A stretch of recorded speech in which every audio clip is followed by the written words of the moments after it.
Oi, meus amores, bom dia, tudo bem? Nossa primeira aula de geografia dessa semana. Nós vamos continuar de onde nós paramos na nossa aula ao vivo. Então, hoje vamos dar prosseguimento ao assunto na página 33. O próximo fenômeno meteorológico, atmosférico, que ele trouxe para a gente agora para ser estudado, são as chuvas torrenciais. Que tipo de prejuízos um grande volume de chuva excessivo pode provocar? Ele vem trazendo aqui esses fatos para a gente. Então, pega a sua apostila, vamos lendo comigo, e o que eu for lendo você já pode ir grifando, tá? Que já são automaticamente as partes mais importantes. Vamos lá. Nos últimos anos, tragédias relacionadas a grandes temporais vêm se repetindo. Isso ocorre quando índices de precipitação alcançados normalmente no período de semanas são atingidos em poucas horas, ocasionando sérios transtornos.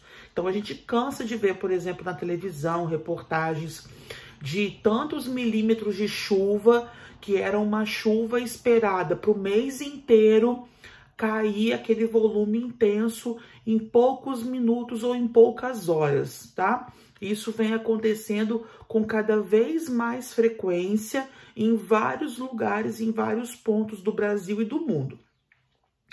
Tais problemas afetam principalmente as grandes cidades, onde o adensamento populacional é muito grande e a necessidade de vias de circulação e de moradia levou a uma intensa ocupação do solo, mesmo em áreas onde a presença de casas não é recomendada e até mesmo é proibida por lei ambiental. Então, esse tipo de notícia está sempre presente nos jornais, principalmente as tragédias que ocorrem nas grandes cidades.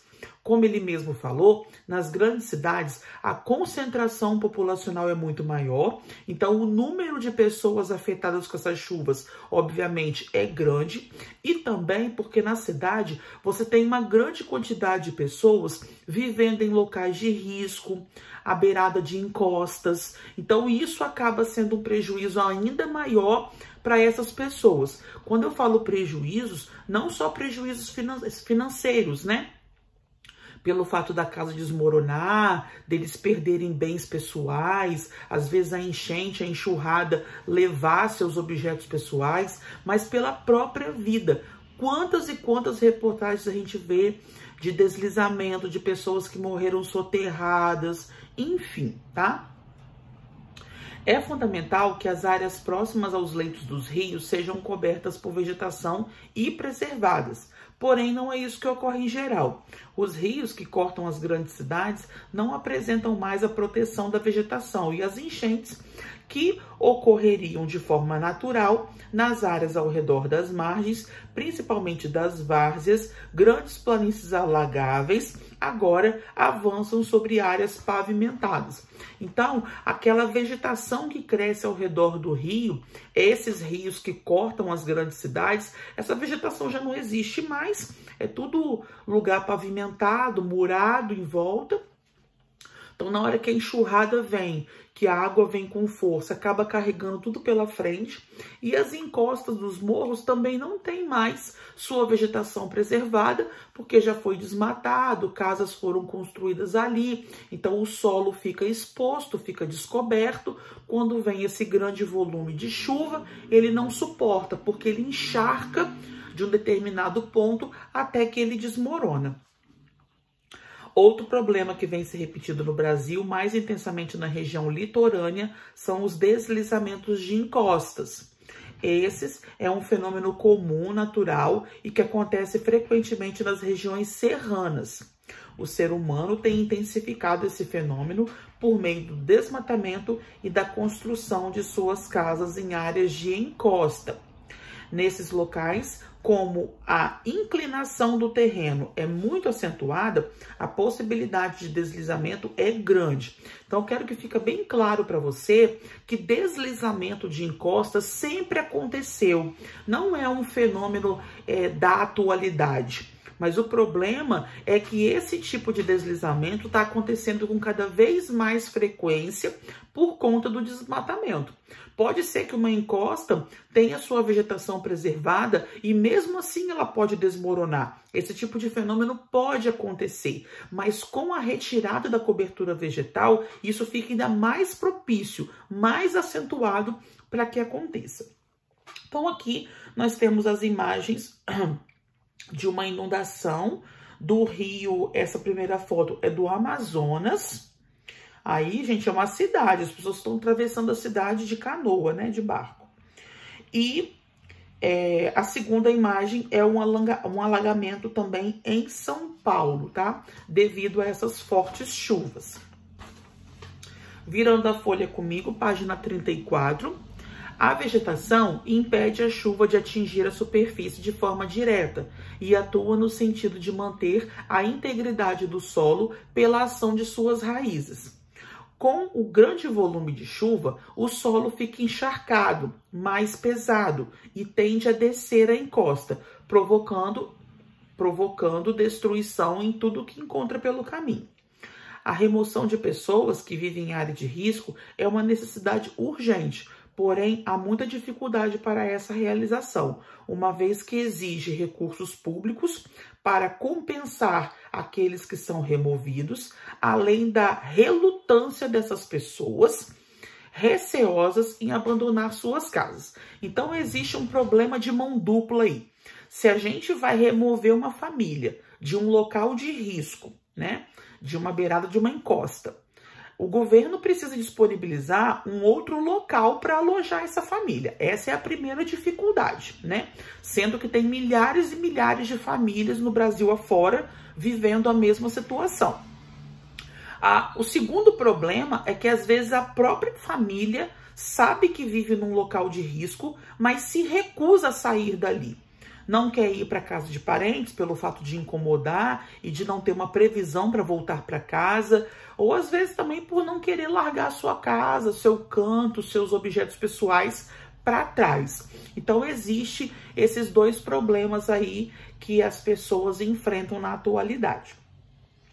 Bom, o próximo fenômeno que ele trouxe para a gente são os furacões. Nós até comentamos na nossa aula ao vivo, é um tipo de fenômeno que principalmente o Brasil não estava acostumado a enfrentar. O Brasil sempre foi livre desse tipo de fenômeno, como furacão, tornado, terremoto, mas que nos últimos anos está ocorrendo. Não com uma grande intensidade como nos países que já têm a propensão de viver isso, mas já está sendo registrado esse tipo de fenômeno aqui no Brasil também, como o furacão Catarina, que vocês viram que destruiu várias cidades catarinenses no ano de 2004. Aqui, então, nós vamos falar o que é um furacão, como ele se forma e, infelizmente, que tipo de prejuízo e dano ele pode provocar, tá? Vamos lá, então. Os furacões são exemplos de fenômenos naturais que causam grandes perdas. Pode haver alguma dificuldade quando se trata desse tema, pois não se deve confundir furacão com tornado. Então, vocês já até fizeram um exercício para mim, eu já marquei ele previamente para vocês irem entendendo melhor sobre o assunto e agora ele vai diferenciar muito bem, porque muitas pessoas acham que é a mesma coisa, mas não é, tá? Vamos lá. Os furacões são tempestades ou ciclones tropicais, que se formam sobre o oceano, em áreas de baixa pressão. Então, você pode usar o termo ciclone também, para se referir a um furacão. Os dois termos estão iguais, são aceitos, tá?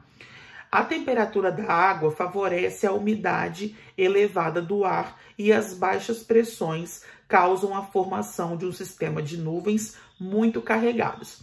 Então, a primeira grande diferença que a gente já pode citar aqui a respeito de furacão e tornado, mesmo que a gente não tenha visto o tornado ainda, é que o furacão, gente, se forma no mar, se forma no oceano. Correntes de vento em forma de redemoinho, e aí ele se movimenta em direção ao continente. Por isso que muitas vezes ele atinge cidades e provocam vários danos e até morte. Mas a formação dele é no oceano. E por que nos últimos anos está ocorrendo uma intensa formação de furacões? Porque um dos fatores principais para que um furacão se forme é a temperatura da água. Óbvio, juntamente com outros fatores, como posição do vento, enfim. Mas a temperatura da água do oceano é um dos fatores que influencia para a formação dos furacões. E com o aquecimento global e o aumento da temperatura da água do oceano, está provocando esse desequilíbrio e contribuindo para que mais furacões estejam se formando, até mesmo em locais que antes não existia essa propensão, como o Brasil, por exemplo, tá bom? Então aqui você já vê a imagem das correntes de vento formando essa espécie de redemoinho, né? Que se forma no oceano e vai em direção aos continentes. Às vezes, quando ele chega numa parte de terra, num continente, numa cidade, num país, numa ilha qualquer, às vezes ele já até perdeu força.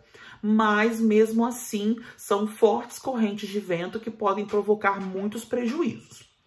O ar quente e úmido converge com o centro de baixa pressão e dessa forma ascende para uma altitude mais elevada na atmosfera. Lá resfria-se, condensa-se e começa a alimentar cada vez mais o sistema, podendo gerar uma tempestade de centenas de quilômetros. Desculpa. A movimentação do ar provoca ventos com chuvas muito fortes e faz com que esse gigantesco sistema se desloque, atingindo ilhas e continentes. Então, tudo se forma no oceano e aí ele vai se movimentando. No continente americano, os ciclones tropicais que se originam sobre o Oceano Atlântico são chamados de furacões. O mesmo tipo de sistema, quando forma no Oceano Pacífico, é chamado de tufão. Então tem esse outro nome, esse outro termo que também pode ser usado. Os ciclones tropicais podem durar vários dias.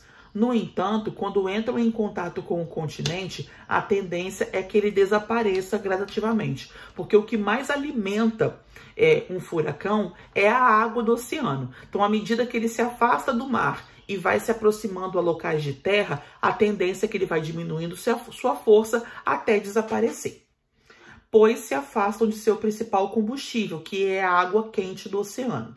Sua classificação média na escala varia de acordo com a velocidade dos ventos, iniciados em F1, com ventos de 117 a 151 km por hora, mas ele pode atingir até 250 km por hora. Esses são os furacões, também chamados de tufões e também chamados de ciclone. Cada lugar do planeta recebe uma denominação diferente, mas a característica é a mesma, tá? Hoje nós ficamos por aqui. Na nossa próxima videoaula vamos falar do tornado. E aí sim você vai entender muito melhor a diferença de um e de outro. Beijo, crianças. Ficamos por aqui. Até mais.